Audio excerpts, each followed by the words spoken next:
today I'm in my office with Robert Croft, and I'm glad to get to know him a little bit since I moved to town and moved to the area. And Robert knows quite a bit about the history of the church and how it was started. And so I've been talking with him and finding out about some things here, and I wanted to record and share a little bit with the rest of you all. Some of you may already know these sort of details and information, but I think it's helpful to understand a little bit about our history and the history of the church that we call the Hernando Church. Now, you know a little bit about how it got started, and so you seem to have some connections, I think, with this beginning of the church here in Hernando. Yes, of course, the Croft family settled in Hernando in 1882. Sometime in the early 30s, my grandmother and my aunt became interested in the holiness preaching of some Nazarene evangelist near Winter Haven or Orlando, Florida.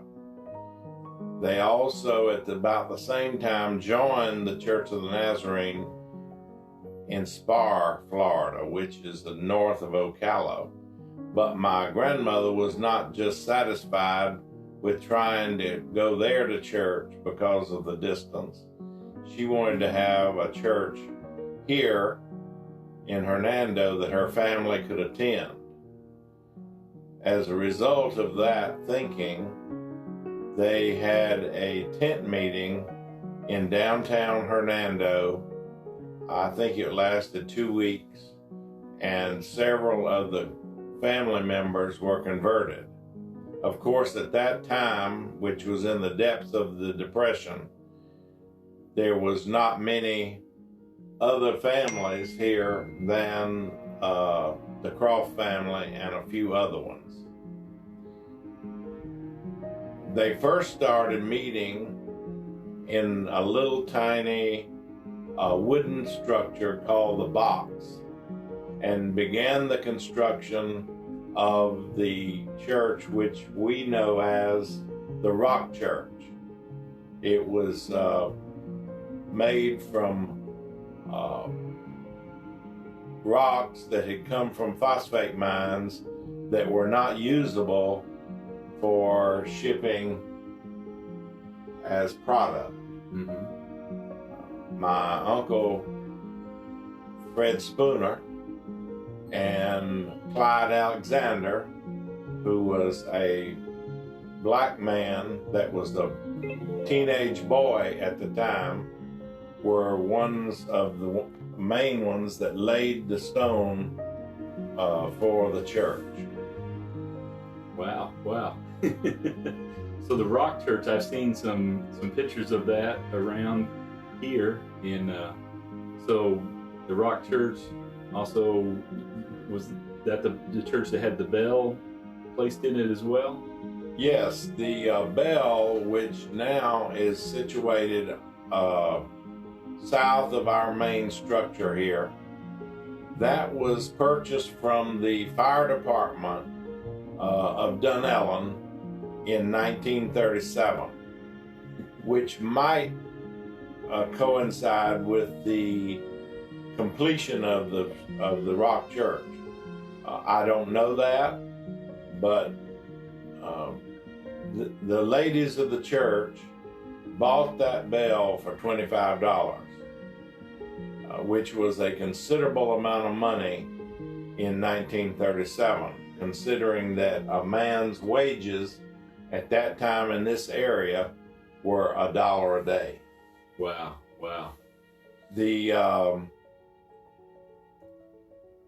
The bell hung in the belfry of the Rock Church until its demolition, and the bell was moved and installed here at the new church, but not for being used. So it carries with it some history, and one of the things that it does is remind us that these buildings that we have here on this location were the subsequent buildings of this church that was started in the midst of a depression. So what we call the Hernando Church was begun in the midst of a depression by people who were sacrificing and trying to put food on the table and pay the bills and that sort of thing. They were also planting the church. Yes, and I'm sure there was a lot of sacrifice on the part of people who were starting it as a result of them having lost property in the Depression. My grandmother was receiving inheritance from her great-grand-uncle, and as a result of that, one of her inheritances she used for buying the windows for the Rock Church, which were very unusual. The windows tilted, the top of them tilted into the building, and the bottom of the windows tilted out, so we would have ventilation.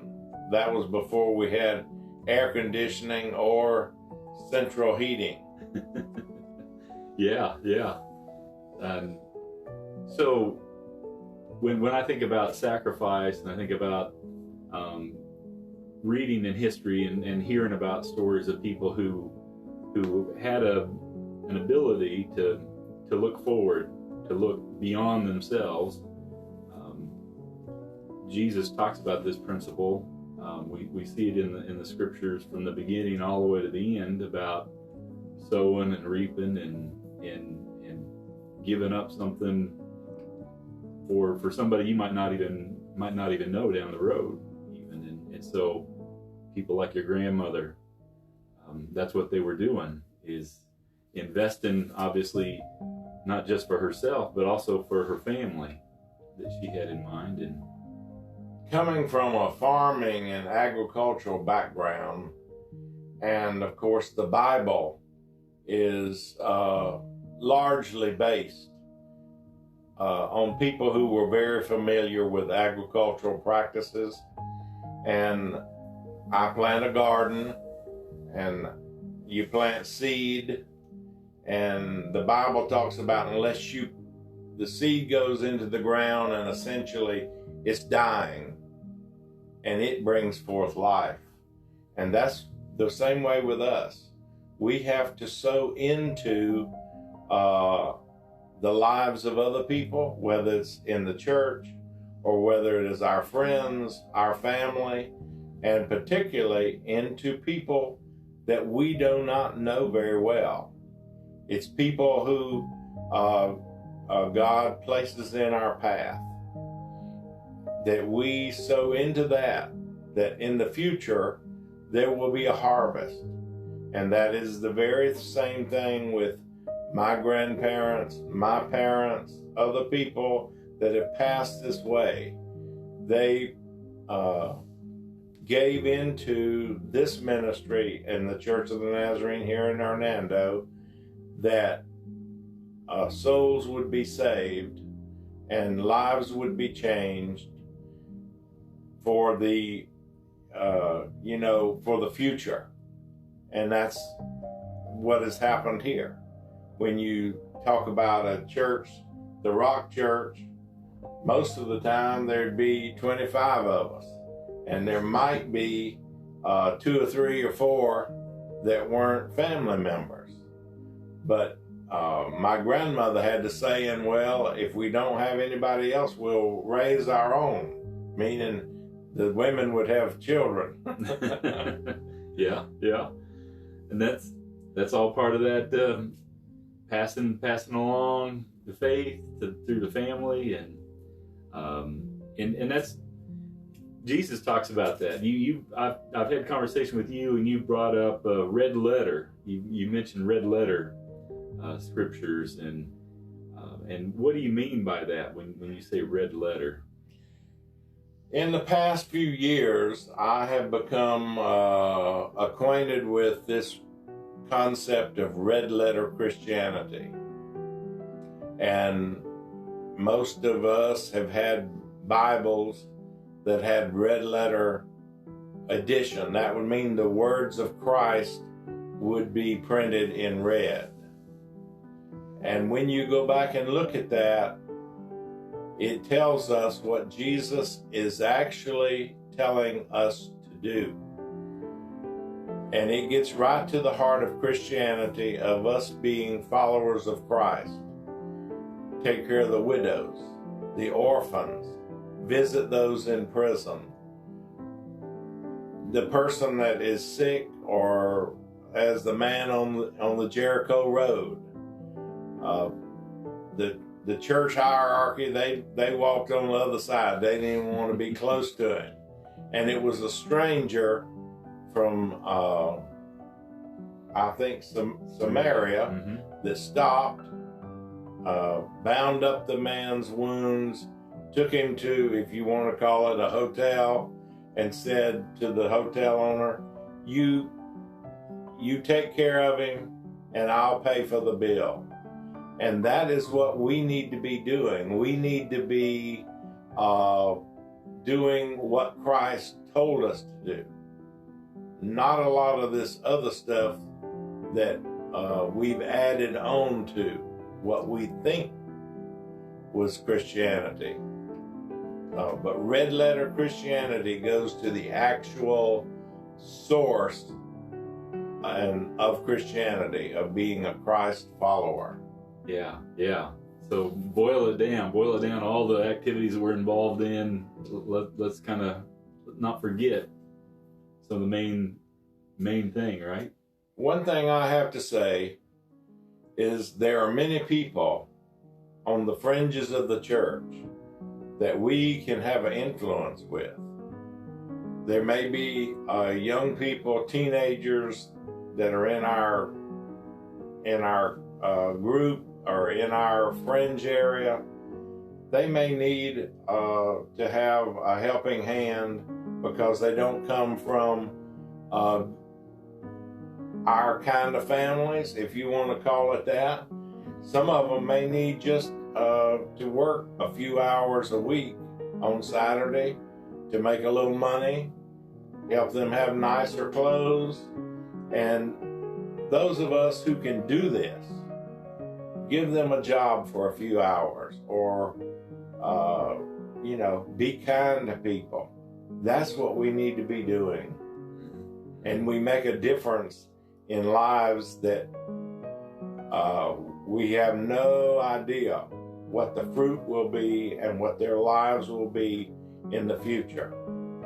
Yeah. So thinking outside of my world, think beyond my nose, right? See beyond my nose here, to think about others and maybe people who aren't like me, who maybe economically are in a different category. And Jesus was all about that, it seems like.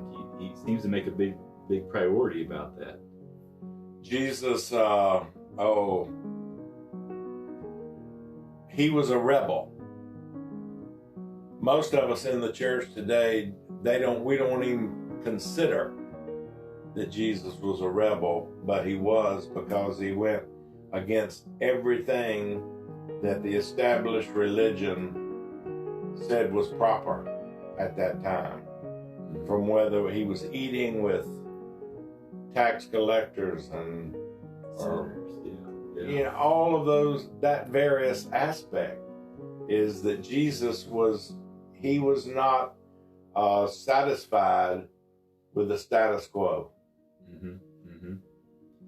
And when we think about our church today, we think about how we can put some of those red letter directions from Jesus into practice, and that lifestyle, and put that into practice. We might not see how this works all out. Your grandmother, she wouldn't recognize this facility and this location necessarily. They would be amazed.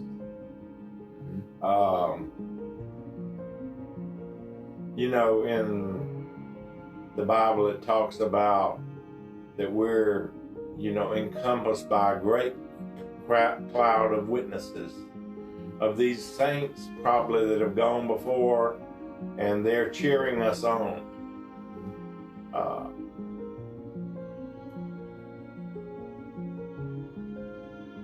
You think about this, is what the essence of Christianity is. Every one of us is here because somebody's gone before us. Yes. Maybe it wasn't directly your grandmother that led me to Christ, but it was somebody who'd gone before me that made the way for me to hear the gospel. Another aspect of this is people who have been an influence in our lives, not just maybe in the church, but educators that stamped an indelible impression upon you that changed the direction of your life. Yeah. I think about myself as being a farm kid, and once I studied chemistry and physics, it changed the way my life went. Mm-hmm. And of course, while I was at Trevecca, there was a professor there, Dr. Mildred Wynkoop, and I had her for various like Old Testament, New Testament, Christian doctrine.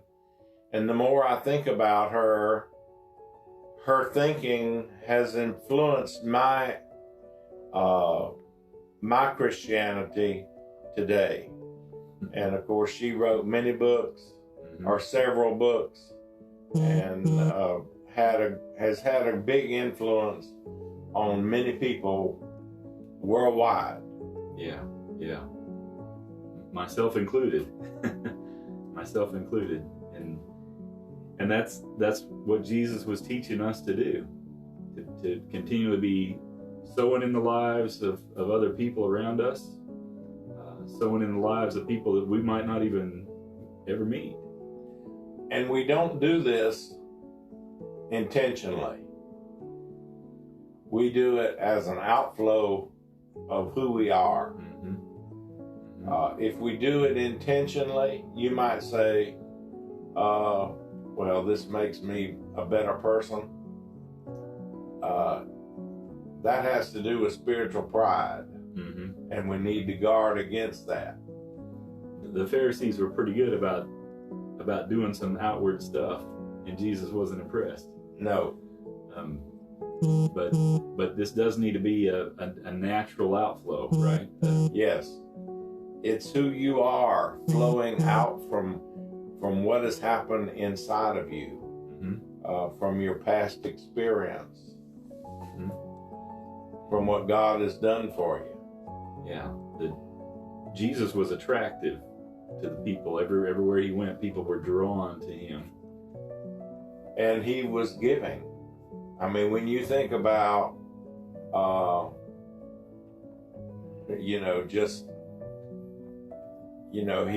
he felt pity or compassion on the people there, and they were hungry, and somehow took a few loaves of bread and a few fish and fed 5,000 people. That, this was an outflowing of him, Mm-hmm. of what he wanted to do, and probably not even thinking about, well, I've done a good deed. He was just being himself. Yeah. Which was very God and very man. Mm-hmm. Mm-hmm. So, Robert, with the Holy Spirit within you and me, and we're to go and follow that same pattern of Christ, right? Yes. Following Jesus. That's what it's about. So, thank you for your time. Thank you for asking me. Appreciate it, and we thank Crystal for helping us run the camera. So